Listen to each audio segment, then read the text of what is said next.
इन हसरतों से कह दो कहीं और जहाँ बसे, इतनी जगह कहाँ है दिले दागदार में, कितना है बदनसीब ज़फ़र दफन के लिए, 2 गज़ ज़मीं भी ना मिली हुए यार में।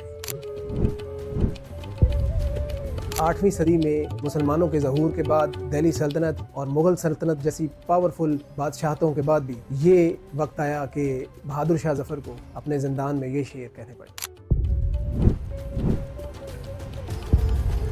मुस्लिम सोसाइटी का डिक्लाइन इतना हुआ कि मुस्लिम आइडेंटिटी का खतरा ही पड़ गया।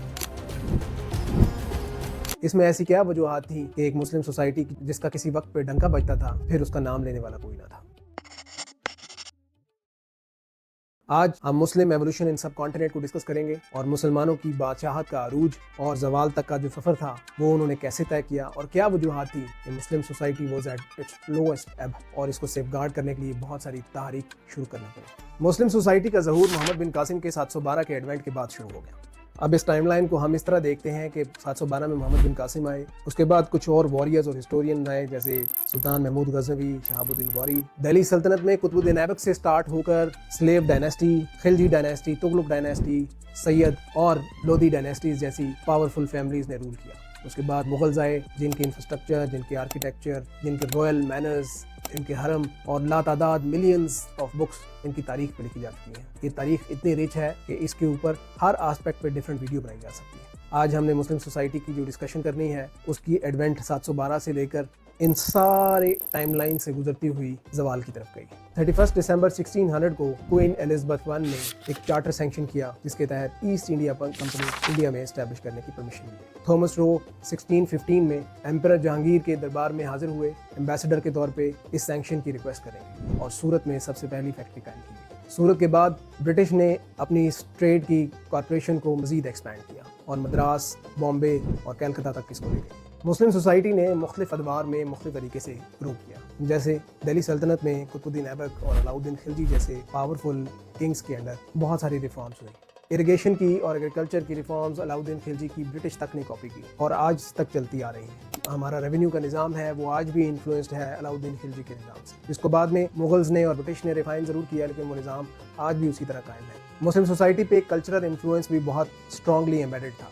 मुगल एम्पायर को गोल्डन एज कहा जाता है इस्लामिक कल्चर आर्ट की तरक्की के लिए, क्योंकि जो आर्ट, कल्चर और रिलीजन की प्रमोशन इनके अदवार में हुई वो किसी और वक्त में नहीं। इसमें अकबर, शाहजहां और औरंगजेब का अपना अपना दौर था। किसी के दौर में आर्किटेक्चरल लेगेसी देखने लायक है, जैसे शाहजहां ने जो काम किया उसको आज भी मुगल आर्किटेक्चर और मुगल इंजीनियर के तौर पर याद किया जाता है। ताजमहल और इस तरह के और बहुत सारे आपको किले और पैलेसेस मिलेंगे जहां मुगल कल्चर आपको वाज़े नजर आता है। इसके अलावा अकबर का दीन इलाही का प्रोजेक्ट, इसका मकसद मुस्लिम और हिंदू कम्युनिटी के करीब जरूर लाना था, लेकिन ये रिलीजन में जो एक्सपेरिमेंट करने जा रहा था इसको शेख अहमद सरहंदी और इस तरह के और बहुत सारे लीडिंग चोटी के रिलीजियस लीडर्स ने कॉम्बैट किया और इसके साथ टकराए, जिसके नतीजे में मुस्लिम सोसाइटी, मुस्लिम कल्चर और मुस्लिम रवायात को प्रिजर्व करने का मौका मिला और कंटिन्यूटी रही। हर दौर में जब भी मुस्लिम सोसाइटी के ऊपर आंच आई, मुसलमानों ने तहरीक चलाई, जैसे ब्रिटिश कॉलोनाइजेशन के बाद 1857 की जंग आज़ादी के बाद खास तौर पर मुसलमानों को सप्रेस किया गया। बहुत सारे एक्ट्स, बहुत सारी तरमीम, बहुत सारे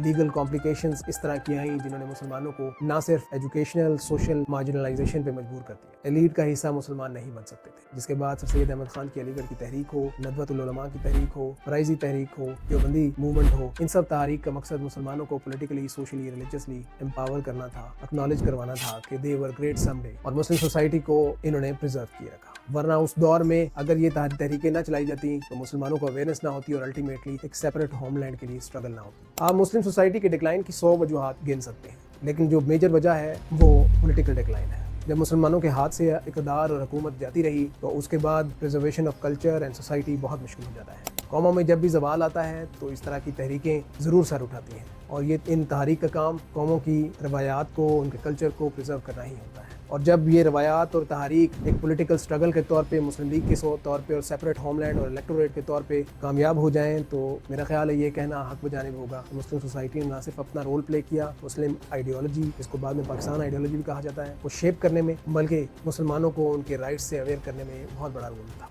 اس टॉपिक से मुतालिक आपको कॉम्प्रिहेंसिव नोट्स रिसर्च किए हुए बाकायदा फ्री में मिलेंगे। आप अपने ये दिए हुए लिंक पे क्लिक कीजिए और फ्री नोट्स हासिल करेंगे। अगर आपको ये वीडियो पसंद आए तो इसको लाइक शेयर जरूर कीजिएगा और CSS एंड बियॉन्ड इस चैनल को सब्सक्राइब कीजिएगा। कमेंट सेक्शन में अपने फीडबैक से जरूर आगाह कीजिएगा कि मुस्लिम सोसाइटी आज कितनी प्रिजर्व्ड है और कितनी ब्रिटिश से इन्फ्लुएंस्ड है। Thank you very much.